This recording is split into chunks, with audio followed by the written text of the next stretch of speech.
Brazilië. Ik heb deze dagen een artikel gelezen in een krant in Rio de Janeiro, moet je een visie geven over de Viking. Wat houdt dat precies in? Dit jaar hebben we 400 jaar herdenking van de ontdekking van Amerika. Amerika wordt door Columbus ontdekt voor 400 jaar. Dat gaat in de maand september. In september is het toen aangekomen voor 400 jaar.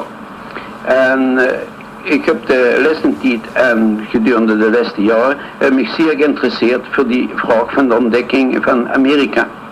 En verschillende dingen die hebben me daarbij geleid en die hebben me daarbij inlichtingen gegeven. En ik heb documenten gezocht en ik heb verschillende plaatsen heb ik werkelijk aanduidingen, sterke aanduidingen gevonden dat het niet voor 500 maar voor 1000 jaar Amerika ontdekt is. En dat wil ik natuurlijk, dat heb ik in die gezet verteld. Wat is het belang ervan voor de geschiedenis wat, in het algemeen en welke bewijzen heb je voor die ideeën wat je uitgewerkt hebt? Het belang is natuurlijk dat we zoeken naar de waarheid in de geschiedenis, niet naar de vervalsing van de geschiedenis. En de geschiedenis tot nu toe is vervals geworden.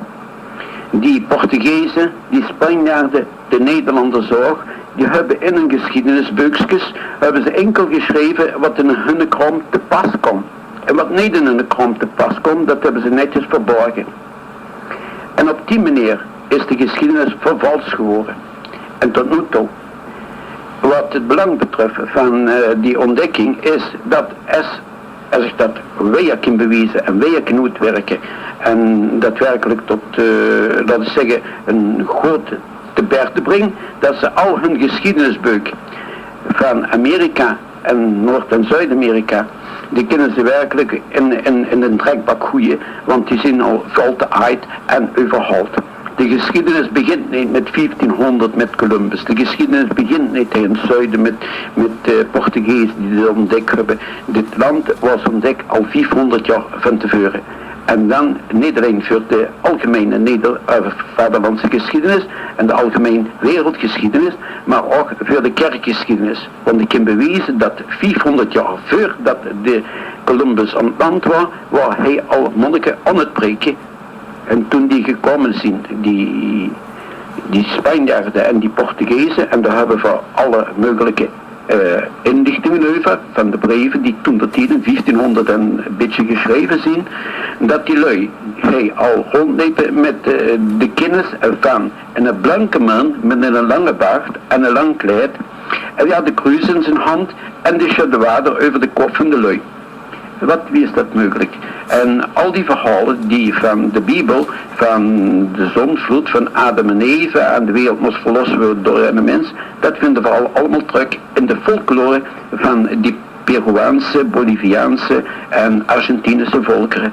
Dus dat is een absoluut bewijs dat voordat Columbus hij was, ook andere.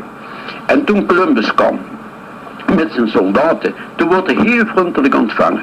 Want die monniken die toen dat tijd al voor hem heen zijn geweest, en dat waren eerste monniken, die hadden gezegd, ze zouden terugkomen. Ze waren weggegaan, maar ze zouden terugkomen. En die lui die wachten op de terugkomst van de blanke mens. De blanke mens die kon Tiki hebben, die zelfs hun god wordt. En hun mangodin, zijn vrouw wordt de mangodin. Dus dit is gebeurd. Wie die Spanjaarden aan land komen, worden ze met open armen ontvangen. En daar hebben ze verschrikkelijk misbruik van gemaakt. En dat is niet meer als de hoeheid wat de porter zegt. Een korte belichting over de visie die er heet op de ontdekking van Amerika of Zuid-Amerika en Brazilië. Hoe de vikingen en eerste monniken al honderden jaren voor Columbus geweest zijn.